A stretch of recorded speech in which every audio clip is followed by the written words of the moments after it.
पितामह है, कर्ण जैसे गुरु द्रोणाचार्य जैसे नहीं मार पाए तो मैं कैसे वध कर पाऊंगा पांडवों का।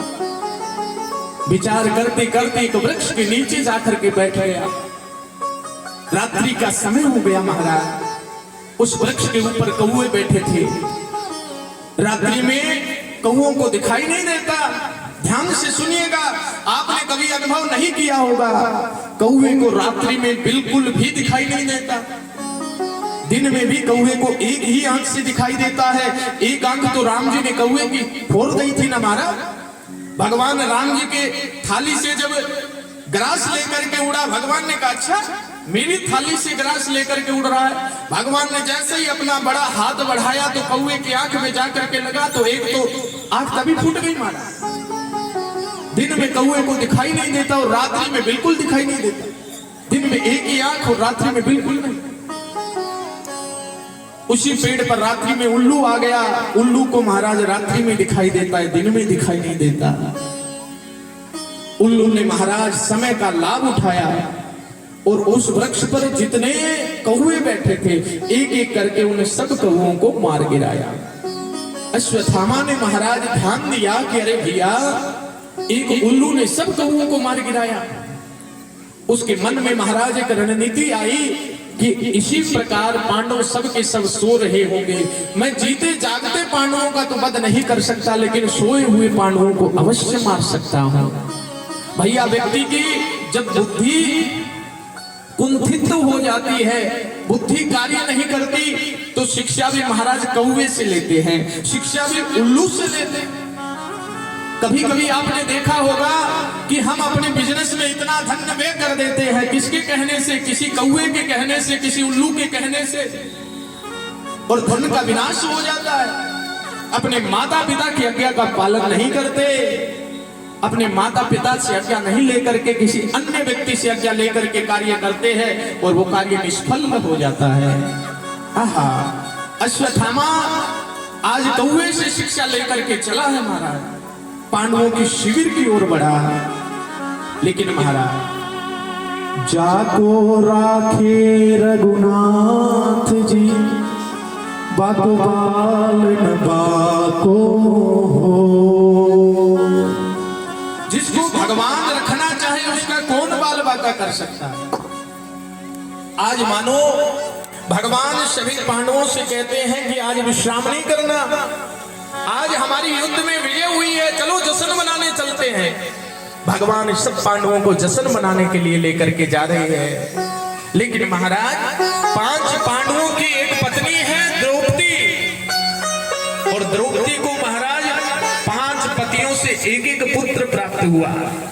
एक पुत्र युधिष्ठिर से, एक पुत्र भीम से, एक पुत्र अर्जुन से, एक पुत्र नकुल से और एक पुत्र सहदेव से।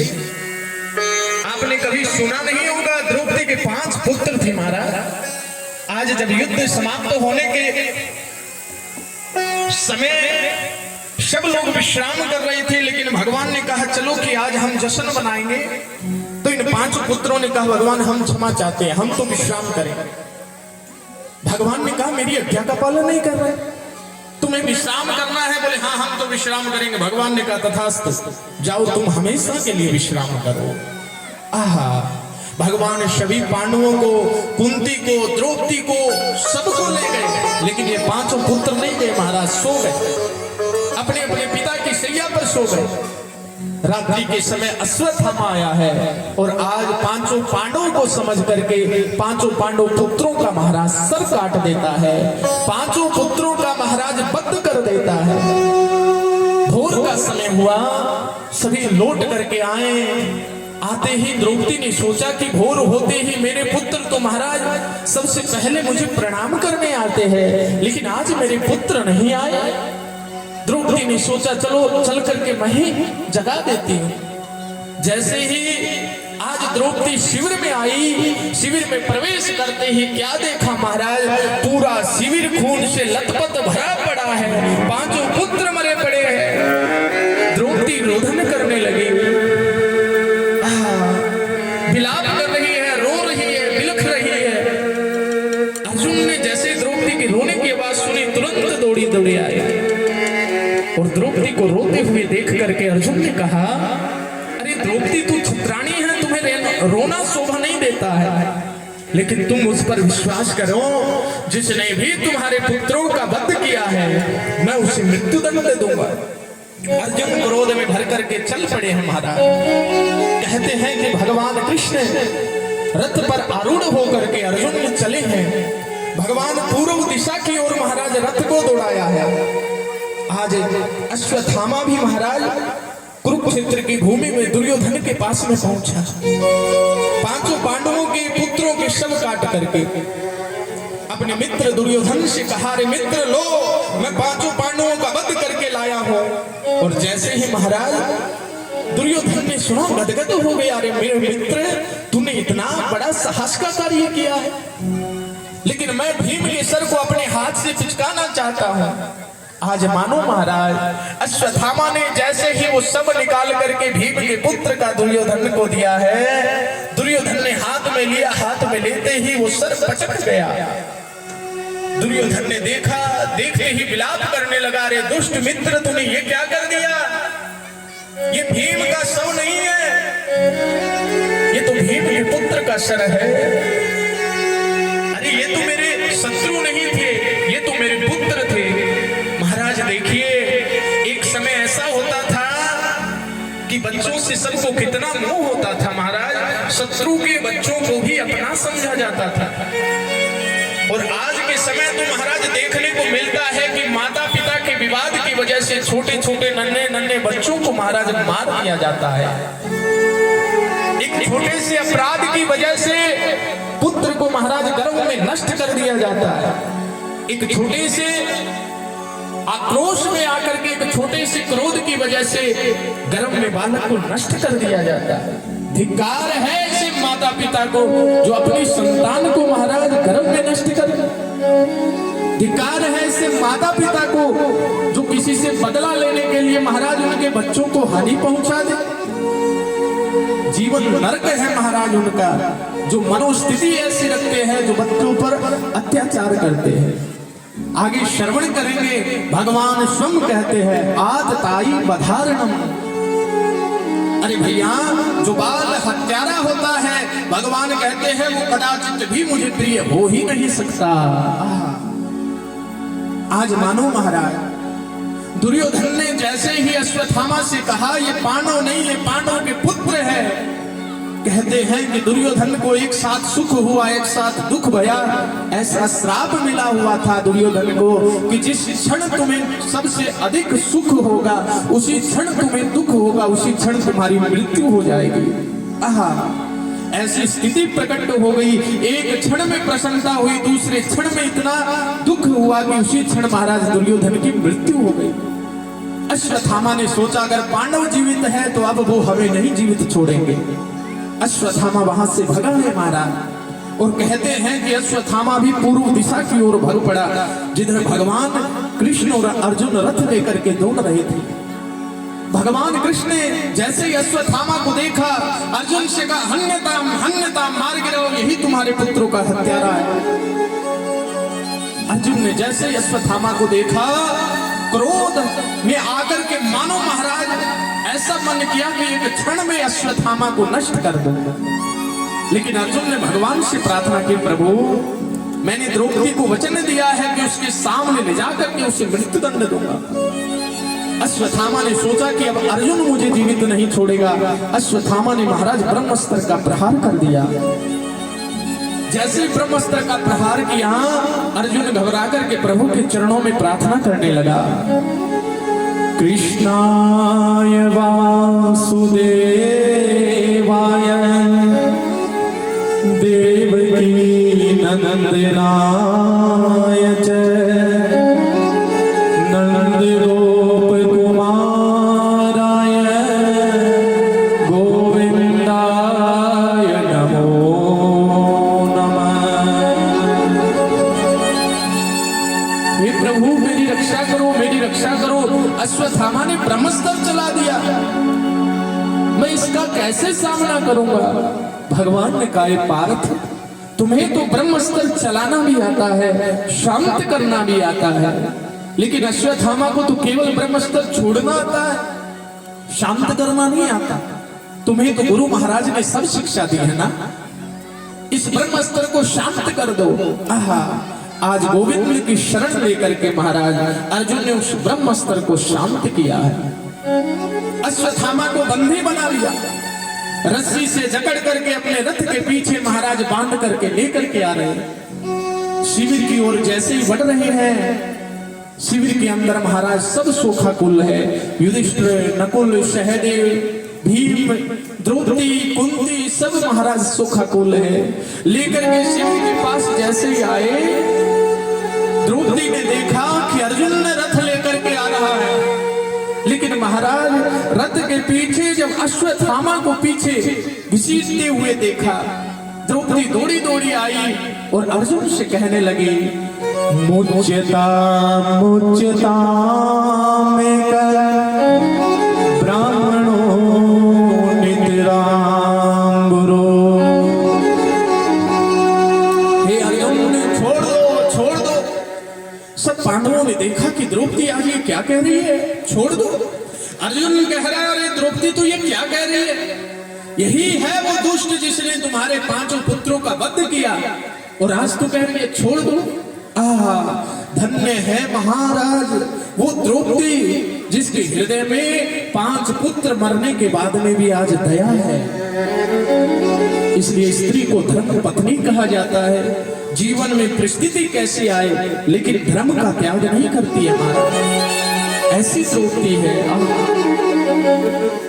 द्रौपदी ने कहा, रे अर्जुन, मैं एक बात तुमसे जानना चाहती हूँ, तुम जानते हो ये कौन है? बोले हाँ, ये गुरु पुत्र है। द्रौपदी ने कहा, तो गुरु का पुत्र तो गुरु के सम्मान पूजनीय होता है और तुम आज गुरु हत्या के हत्यारे बनना चाहते हो। अरे अर्जुन, क्या तुम इसका अश्वत्थामा का वध कर भी दोगे तो मेरे पुत्र वापस जीवित तो हो जाएंगे? अरे महाभारत के युद्ध में गुरु महाराज तो मारे ही गए, अगर तुमने गुरु पुत्र का वध कर दिया तो गुरु माता गोद में कैसे रह पाएगी? और पुत्र को मरने का क्या दुख होता है, क्या पीड़ा होती है, वो केवल माँ जान सकती है। लेकिन आज 5 पुत्र मरने की जो पीड़ा मेरे अंदर प्रकट हो रही है, वह पीड़ा मैं माता को नहीं देना चाहती। छोड़। आहा, द्रौपदी के ये वचन सुन करके महाराज युधिष्ठिर जी की आंखें भर आई। युधिष्ठिर ने कहा, अरे द्रौपदी तू धन्य है, हम धन्य हो गए तुम्हें प्राप्त करके। अभी तक तो मैं विचार करता था कि द्रौपदी धन्य है जिसको हम जैसे 5 वीर पति का सानिध्य प्राप्त हुआ, लेकिन द्रौपदी तू धन्य नहीं, आज हम धन्य हो गए जिसको महाराज ऐसी धर्मात्मा पत्नी मिली है। न जाने आज हमारे हाथ से क्या अनर्थ हो जाता, हम गुरु पुत्र की हत्या कर देते। आज आपने अपराध करने से हमको बचा लिया। आहा, अब महाराज सब एक भाषा बोलने लगे, लेकिन अर्जुन और भीम ने कहा हम इसे जीवित नहीं छोड़ेंगे। लेकिन अर्जुन ने सोचा कि सब अपना अपना वक्तव्य दे रहे हैं, लेकिन भगवान शांत खड़े हैं महाराज। आज अर्जुन भगवान की शरण में गया और भगवान से प्रार्थना करने लगा, हे प्रभु आप कृपा करके बताओ कि क्या करें। भगवान ने कहा, देखो अर्जुन, जो वेद कहता है वो मैं तुम्हें बता देता हूं, करना क्या है तुम विचार कर लेना। ब्रह्म बंधुर्न हन्तव्य आतताये वधारणम्। अरे अर्जुन, शास्त्र कहता है ब्राह्मण का कभी दैहिक वध नहीं करना चाहिए। ध्यान दीजिए, ब्राह्मण का कभी दैहिक वध नहीं करना चाहिए। आतताई वधारणम, आतताई का मतलब होता है बाल हत्यारा, भले कोई भी हो, भले ब्राह्मण हो, उसे जीवित नहीं छोड़ना चाहिए। अर्जुन ने कहा, वाह प्रभु, जिस प्रकार आप खड़े होते हो टेढ़े, उस तरह बात भी टेढ़ी करते हो। एक तरफ तो कह रहे हो कि इसे छोड़ दो और एक तरफ कह रहे हो कि इसे मार दो। आप बताओ हम क्या करेंगे? अर्जुन समझ गया कि भगवान मेरी परीक्षा ले रही है। आज अर्जुन ने महाराज अश्वत्थामा के शर में जो मणि थी उसे निकाल करके मुंडन करके शिविर से धक्के मार करके बाहर निकाल दिया। अश्वत्थामा का अपमान किया। शास्त्र कहता है अगर किसी व्यक्ति को मृत्यु दे दी जाए तो मृत्यु का एक बार कष्ट होता है, लेकिन भरी सभा के बीच में किसी का अपमान कर दिया जाए, जब जब अपमान की बात आती है तब तब महाराज मृत्यु तुल्य कष्ट प्रकट हो जाता है। अश्वत्थामा ने कहा, इन क्षत्रियों की ये मजाल, एक ब्राह्मण का अपमान कर रहे हैं। अब तो मानो महाराज, अश्वत्थामा को क्रोध आया कि मैं इनके वंश को ही नष्ट कर दूंगा। अश्वत्थामा ने विचार किया कि इनके वंश में बचा ही कौन है। ध्यान लगा करके देखा तो महाराज अभिमन्यु जो महाभारत के युद्ध में मारा गया था, उसकी पत्नी है उत्तरा, वो गर्भवती है। अश्वत्थामा ने सोचा कि मैं उत्तरा के गर्भ को नष्ट कर दूं तो पांडवों का वंश ही नष्ट हो जाएगा। ऐसा विचार करके मानो महाराज आज अश्वत्थामा ने ब्रह्मास्त्र फिर से छोड़ा है। और इधर महाराज भगवान सब पांडवों से कहते हैं कि अरे भैया युद्ध में विजय हो गई, तुम आनंद के साथ अब हस्तिनापुर में रहो, मुझे भी आज्ञा दो, मैं भी जाकर के द्वारका में अपने राज्य को संभालूं। कोई चाहता नहीं है कि भगवान हमें छोड़ करके महाराज द्वारका जाए, लेकिन भगवान ने कहा बहुत समय हो गया, मुझे जाना पड़ेगा। भगवान के लिए एक सुंदर रथ मंगाया महाराज। सब लोग महाराज बड़ी दुखी है, भगवान को विदा कर रहे हैं, लेकिन महाराज अश्वत्थामा ने जब ब्रह्मास्त्र चलाया, उत्तरा का गर्भ जलने लगा। महलों के अंदर उत्तरा महाराज बैठी बैठी जैसे ही गोविंद को याद किया, वहां से दौड़ी दौड़ी आई है कि भगवान भी जा रहे हैं, मेरी रक्षा करेगा कौन। अब तो दौड़ी दौड़ी आकर के जैसे ही गर्भ जलने लगा, भगवान रथ पर बैठने ही वाले थे, एक पांव रथ पे रखा, एक हाथ से ध्वजा पकड़ी है, चढ़ने वाले थे। इतने में उत्तरा भगवान के चरणों में आकर के गिर पड़ी और भगवान से प्रार्थना करने लगी, पाहि पाहि महायोगिन देव देव जगत्पते पश्यम यत्र मृत्यु परस्परा। हे गोविंद मेरी रक्षा करो, मेरी रक्षा करो।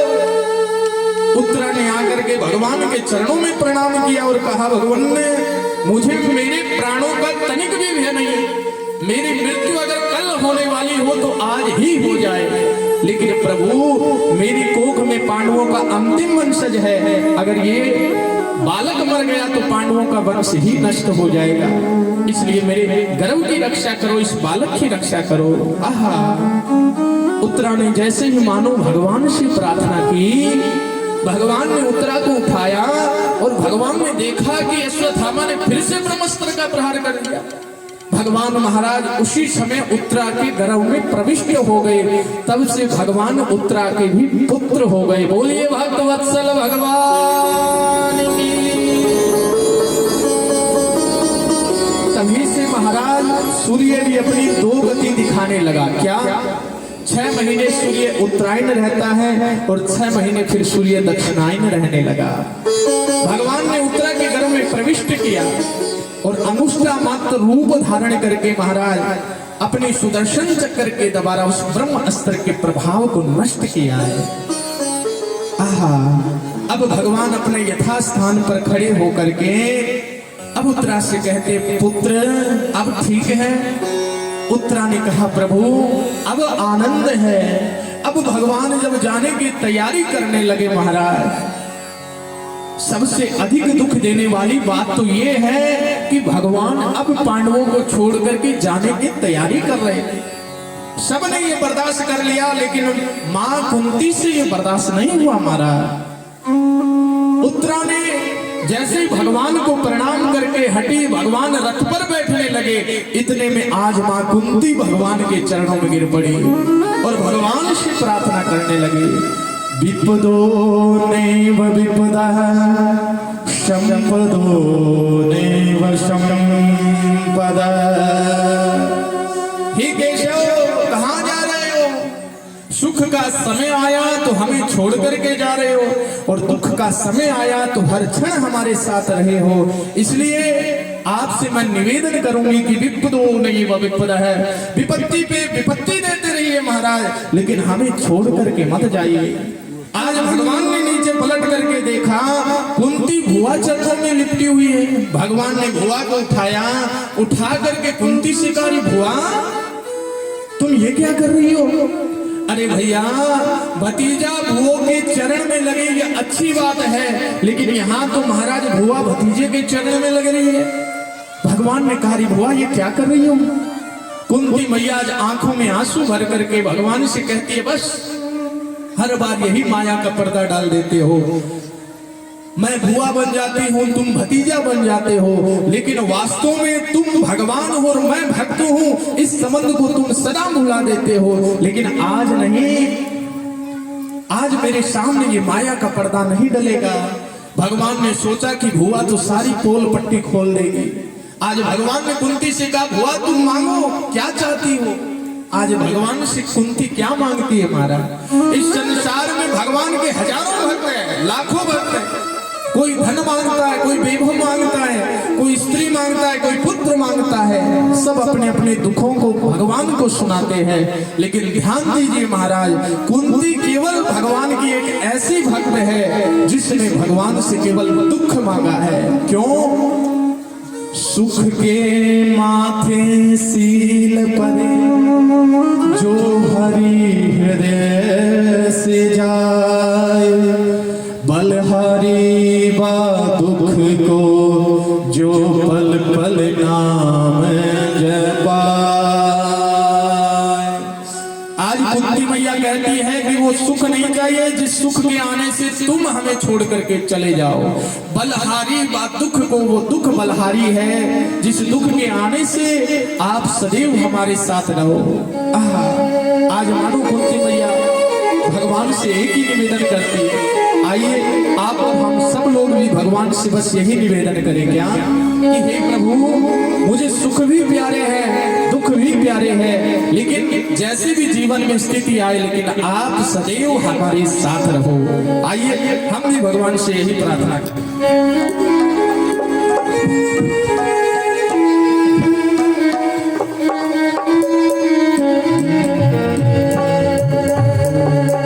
सुख भी मुझे प्यारे हैं,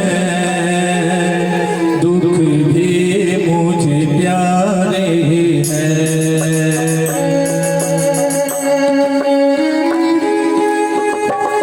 सुख भी मुझे प्यारे हैं, दुख भी मुझे प्यारे हैं। सुख भी मुझे प्यारे हैं, दुख भी मुझे प्यारे हैं। छोड़ूं मैं किसे भगवान, दोनों ही तुम्हारे हैं।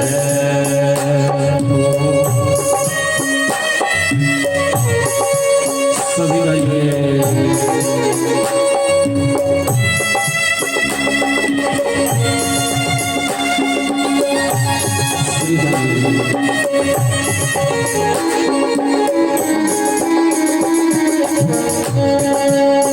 आज कुंती मैया भगवान से बड़ी सुंदर प्रार्थना कर रही है। इस संसार में ऐसा कोई नहीं जो भगवान से दुख मांगे, लेकिन आज कुंती मैया भगवान से कह रही है, दुख चाहे ना कोई भी, सब सुख को तरसते हैं। दुख चाहे ना कोई भी, सब सुख को तरसते हैं। सुख में सब हंसते हैं, दुख में सब रोते हैं। सुख में सब हंसते हैं, दुख में सब रोते हैं। दुख में सब रोते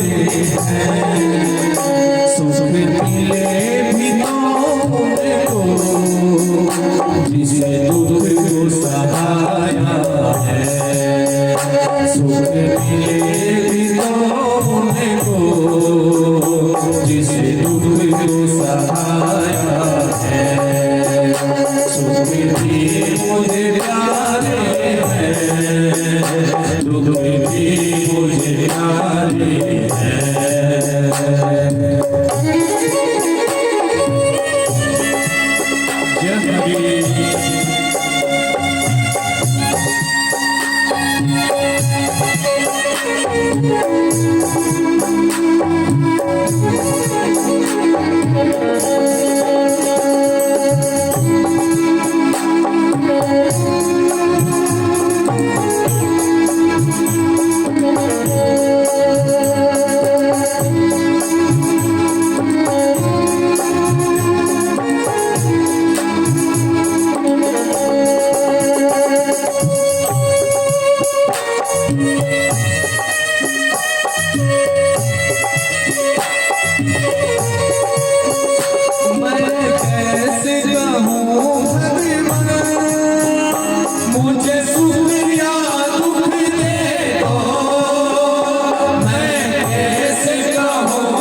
मुझे प्यारे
जीवन में हर स्थिति आती है, कभी जीवन में सुख की घड़ी आती है, कभी जीवन में दुख की घड़ी आती है, लेकिन परमात्मा से प्रार्थना कीजिए सुख की घड़ी आए तो परमात्मा को भूले नहीं, और दुख की घड़ी आए तो हर क्षण परमात्मा से बस फरियाद करते रहे। इसलिए आज कुंती मैया भगवान से यही कह रही है,